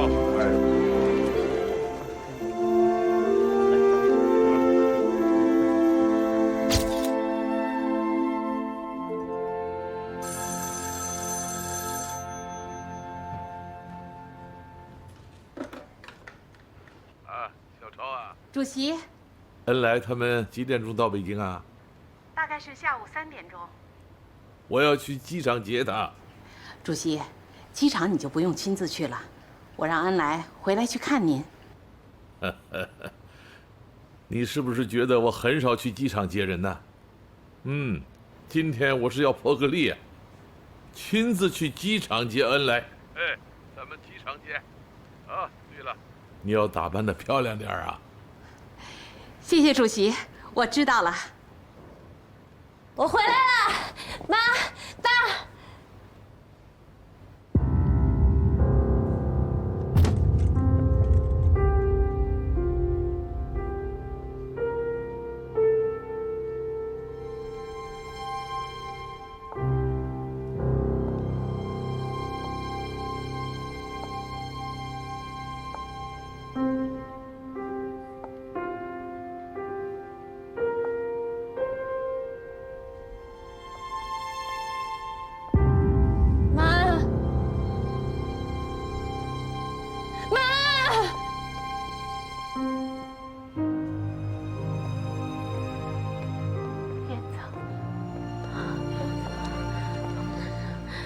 怎么回事？你爸他心脏病，没有救回来。怎么可能呢？我走的时候他不还是好好的吗？这是什么时候的事情啊？有1个礼拜了。自从病危报了以后，你爸就一直在等你，他想见你最后一面。为什么不告诉我呢？为什么不通知我啊？不让通知。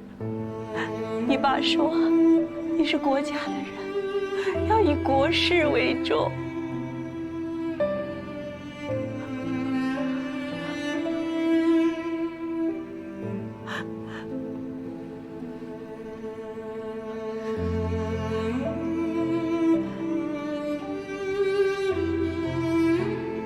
爸。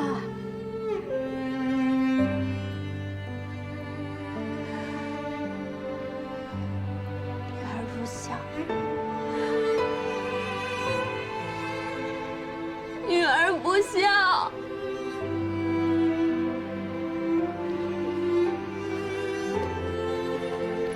你让我写的日记我都写了，您看呀，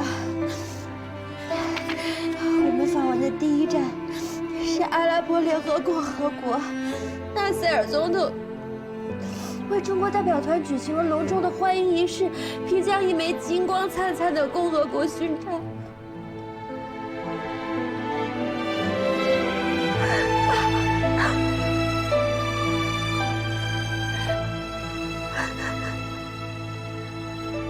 还给您带了礼物。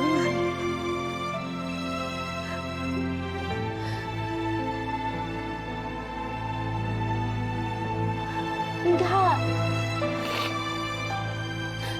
非洲的大象，你怎么说走就走呢？你说话不算数啊！您说要等女儿回来的。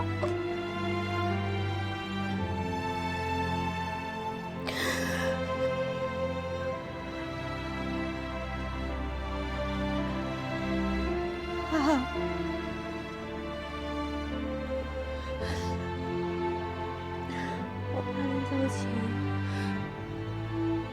还说些什么吗？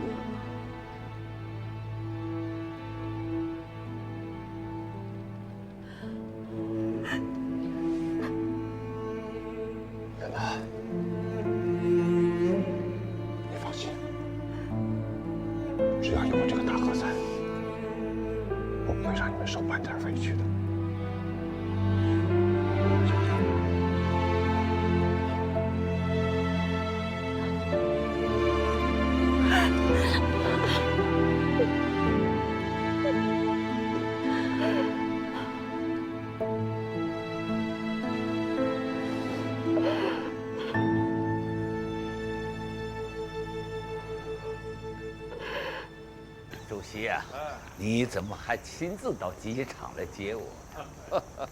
英雄归来，我怎么能不亲自出面迎接呢？我是什么英雄？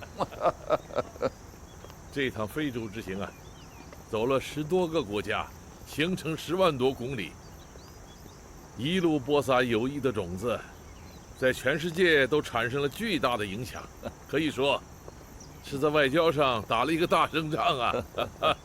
主席过奖了，当然是英雄了。主席坐，坐。哎，可惜啊，时间短了些。东非的塔甘尼卡、桑吉巴尔和南非的赞比亚没有去成啊。说到坦甘尼卡，他们的总统尼雷尔很不简单。他是第一个提出非洲是非洲人的非洲的黑人领袖。虽然是英国爱丁堡大学培养的历史和哲学硕士，但同时也是反英反殖的黑人领袖啊。主席讲得不错呀。他不仅在非洲，而且在整个联合国都有很大的影响，而且都对中国的感情很深。我记得坦甘尼克独立的当天，他就与我们建立了外交关系。哎，我听说尼雷尔多次提出要访问中国呀。我们外交部已经做好了一切准备，随时欢迎他来。无论他什么时候来，我都想抽时间跟他见一见，聊一聊。说心里话，我还真是非常喜欢结交这些穷朋友，因为我们有共同的命运和理想，这就叫有共同语言呐。我这次到非洲啊，有许多非洲的国家领导人以见到毛主席为荣幸啊。他们的案头都摆着英文版、法文版的毛选。这次他们到中国来，主席要是能见一见，那可是太好了。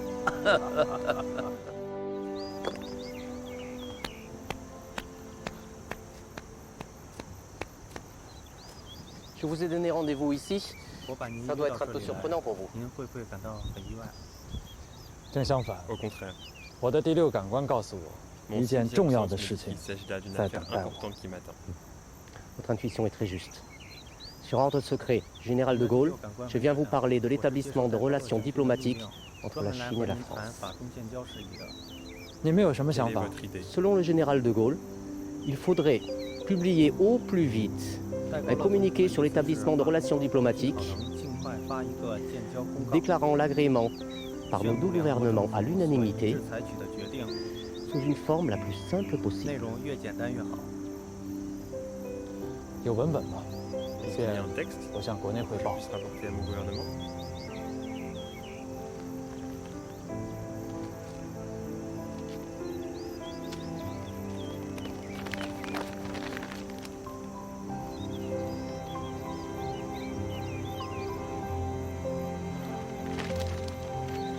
这么简单。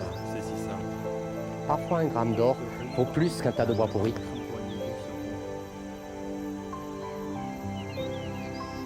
好，我马上汇报中国外交部。Le général de Gaulle a une autre proposition.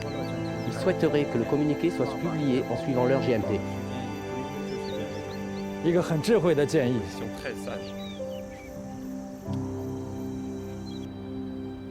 Good morning, Mr. President.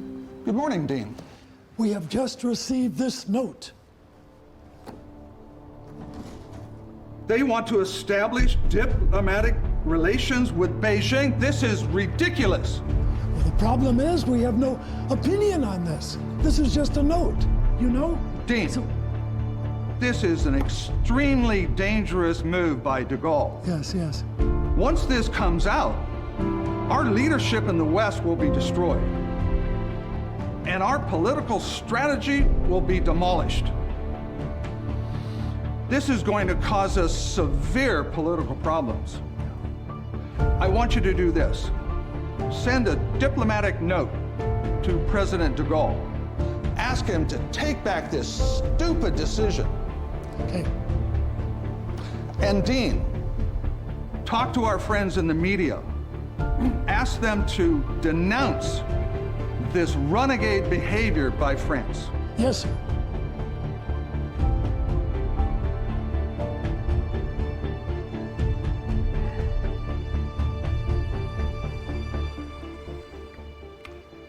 Comment avez-vous ressenti cette note envoyée par les États-Unis? Ils sont très énervés, presque hystériques. Devons-nous tenir compte de leur avis? La France est aussi une grande puissance. Nous avons le droit de décider de nos propres affaires. C'est par pure courtoisie que nous avons prévenu les États-Unis. Mais nous n'avons pas à dépendre de leurs états d'âme. Avons-nous décidé de la date pour le communiqué? Oui. 27 janvier, 11h, GMT.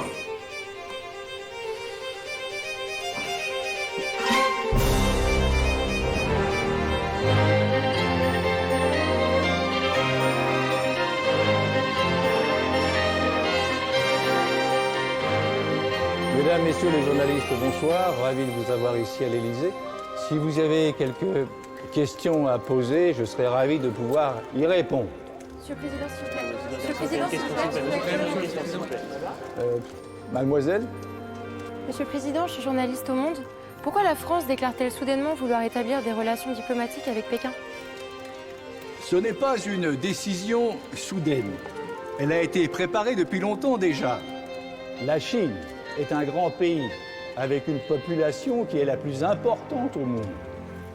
Nous pensons qu'il est impossible que le monde s'engage dans la guerre ou dans la paix sans tenir compte de l'avis de la Chine. Voilà. Une autre question peut-être? Oui, Monsieur le Président. Madame? Monsieur le Président français, je crois qu'il existait d'autres façons de discuter. Bien sûr que non. Le pouvoir est établi à Pékin depuis maintenant 15 ans. Et il se trouve que depuis 15 ans, presque toute la Chine est administrée par ce gouvernement. Je ne peux pas regarder sans voir. Je serai donc amené à régler de façon adéquate nos relations avec Taïwan. Une autre question peut-être? Oui, s'il vous plaît. Monsieur le Président, s'il vous plaît. S'il vous plaît. Monsieur? Monsieur le Président, la France est devenue la première puissance occidentale à serrer la main de Pékin.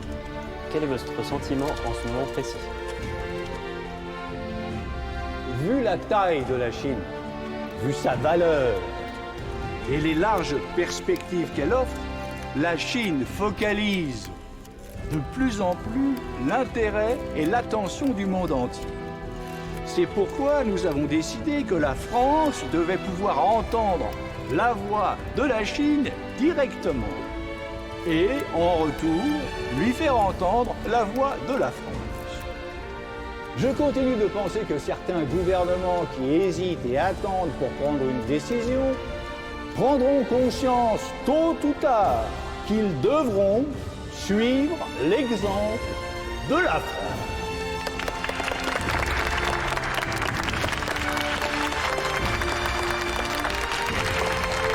Merci messieurs, dames, et à la prochaine conférence de presse. Je vous remercie d'avoir assisté à celle-ci.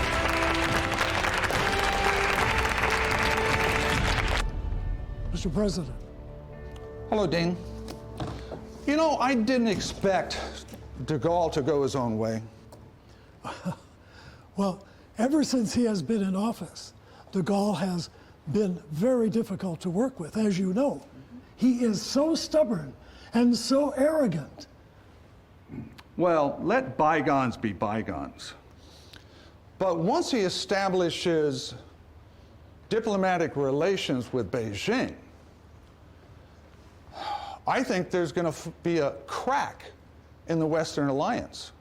Now, my primary concern is that this may lead to a domino effect. More and more countries recognize Beijing. Well, that could be, but I don't think you have to worry as much as you are now about the situation, because Beijing has sent us a message And have you read it? What message? Well, this message concerns two things, right? We have first that China and France have recognized each other in diplomatic relations. The second message is from Beijing, that they have established an ability to work with France in bilateral relation in their sense that they have now promised that Beijing, the PRC, will be the sole country, the sole government of all the people of China, sir. Are you saying that the communique does not mention Taiwan? No, Taiwan is a big problem for China. So China is trying to help de Gaulle and trying to give him some face. But again, the Chinese and the French have not cut relations with Taiwan. And so Taiwan has not cut relations with France. So this is really a problem. I want you to send someone to Taiwan immediately to give moral support to Chiang Kai-shek. Okay. Tell him not to sever relations with the French. You know, this could result in virtually two Chinas, which is exactly what Beijing doesn't want. That's right. That's right. Vous savez pourquoi je vous ai fait venir, Pankov? À cause de Taïwan. Après la publication du communiqué sur l'établissement des relations diplomatiques avec la Chine de Pékin, Taïwan n'a toujours pas réagi. Pendant la Deuxième Guerre mondiale, vous avez eu de nombreux contacts avec Chiang Kai-shek. On peut donc vous considérer comme de vieux amis. Je vous demande donc d'aller le voir en mon nom pour lui demander de bien vouloir rompre les relations diplomatiques avec la France. Ainsi, nous pourrons rester amis. Si, au contraire, il voulait renâcler, le problème deviendrait vraiment épineux. Selon mon jugement sur Chiang Kai-shek, il est très attaché à la face. Il ne saurait renoncer à son ambassadeur et il le ramènerait en Chine. Si ça se passe comme ça, ce serait l'idéal. Non, ce qui me préoccupe le plus, c'est la réaction des États-Unis. Car pour eux, Taïwan reste un problème, un casus belli. Bon, quand vous verrez Chiang Kai-shek, soyez sympathique avec lui, rappelez-lui l'ancienneté de nos relations amicales. En un mot, soyez diplomate. C'est compris. Bien.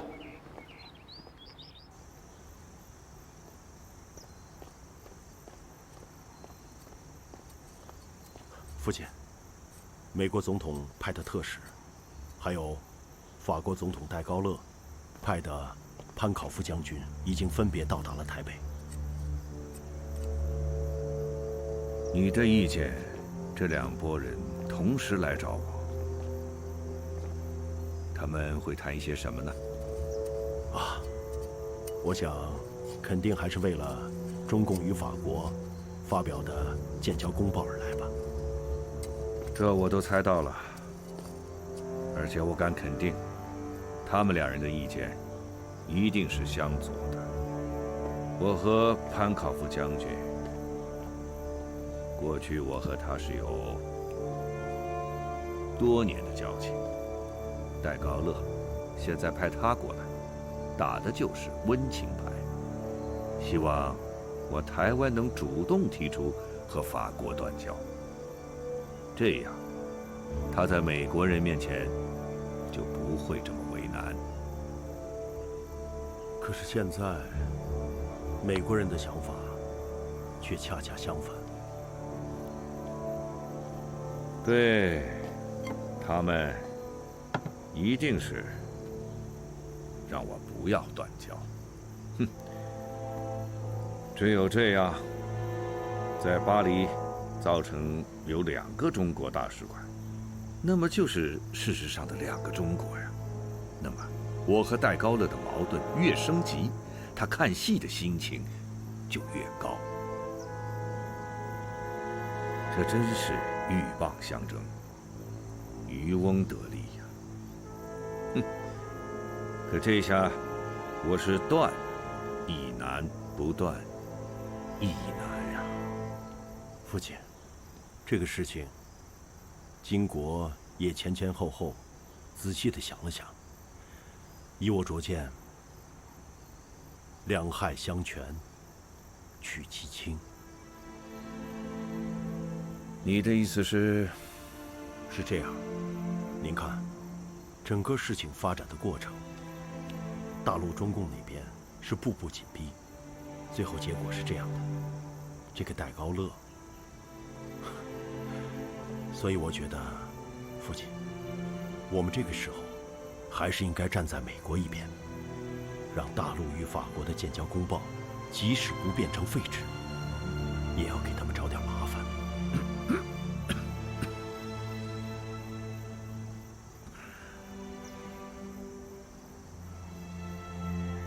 父亲，如果您要是想接见他们的话，您准备先见哪位？你先去和他们谈吧，就告诉他们，我身体不适。好，经过明白。那我先回去了。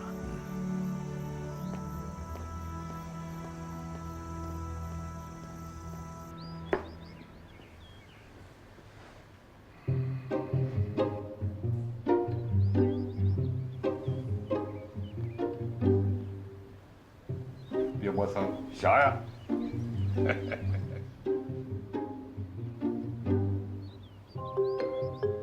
哎呦，总理，总理啊！哎呀，有啥子事招呼一声，我们过去不就完了？干啥子非要你大驾光临哦？啊，快坐。你们都知道啊，中法已经发表了建交联合公报，接下来呢，就要互派大使了。我来这里是想征求你们二位的意见。你们看一看，谁做这个驻法大使比较合适呢？这个法国是与我们正式建交的第一个西方大国。这个大使啊，必须德才兼备，出类拔萃不可呀！啊，总理啊，您是不是已经有人选了？这个人呐，远在天边，近在眼前。哎呀，就是你黄振嘛！不，我可不行。黄振，你怎么不行啊？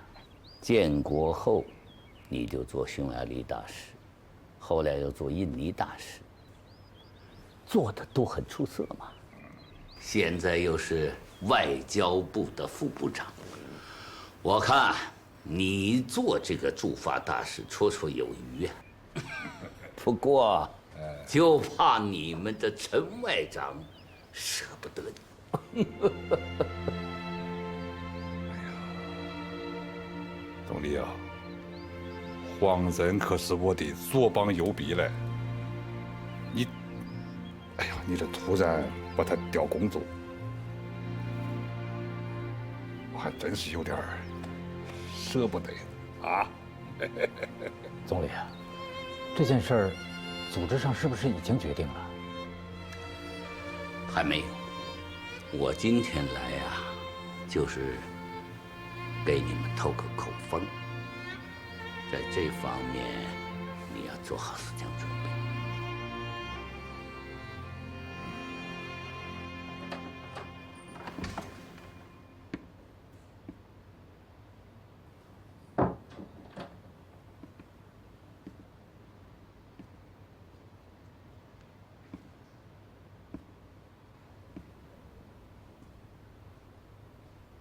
父亲，您真的决定跟法国断交了？这样做，等于是帮了共产党的忙啊！住口！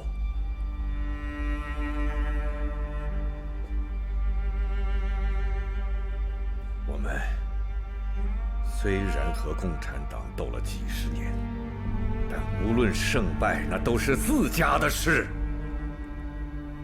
中华民国的根在大陆，不在台湾。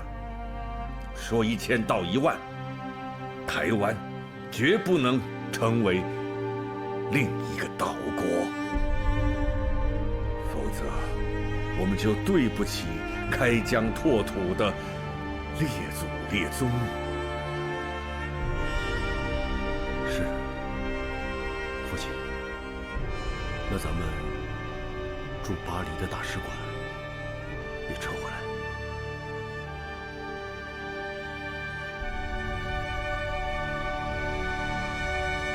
撤。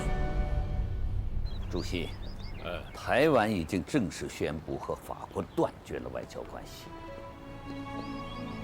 杨某人在这个问题上还是比较明智的。现在最窝火的，恐怕就是美国人。确实如此啊。美国驻台湾特使至今还留在台湾，他们指责蒋介石的做法是损害了自由世界的利益。蒋介石倒好啊，连面儿都不见他。蒋介石骨子里还是个中国人。哎，他只是没有办法，只好栖息于美国人的羽翼之下呀。哎，对了，黄镇你找他谈过了吗？谈过了。当时黄镇的心里好像还有一点想法。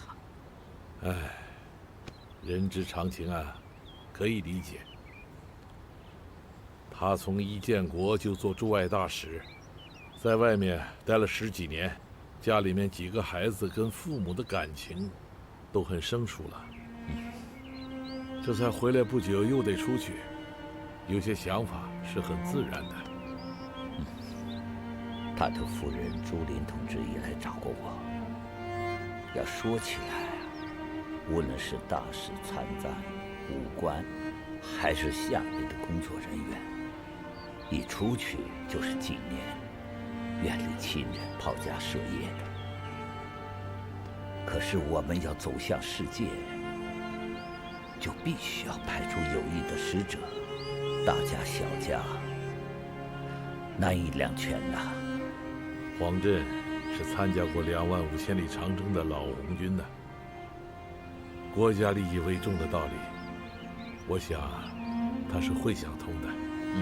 主席讲得对，他已经接受了任务，而且呢，派了宋之光参赞，先到法国打前站了。